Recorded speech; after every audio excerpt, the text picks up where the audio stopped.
Think scoring high in UPSC is just about memorizing facts. Think again. Your perspective is the real game changer. Here's a secret most toppers know. The UPSC essay paper isn't just another test. It's 250 marks that can make or break your final rank. But cracking it, it's not about fancy words or dumping information. The essay paper is a real test of how you think, how you structure your ideas, and how clearly you can express yourself. If you want to stand out, you need more than just knowledge. You need perspective. That's why we've launched the UPSC essay course, led by the legendary Siddhartha Sir. With decades of experience and a knack for guiding UPSC aspirants to the top, he knows exactly what the examiners are looking for.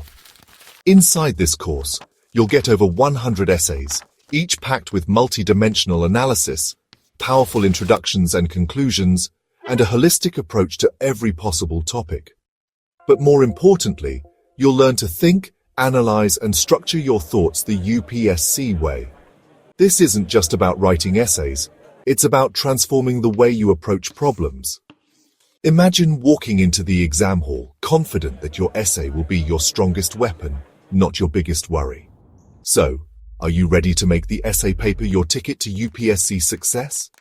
Join the course today and take your preparation to the next level.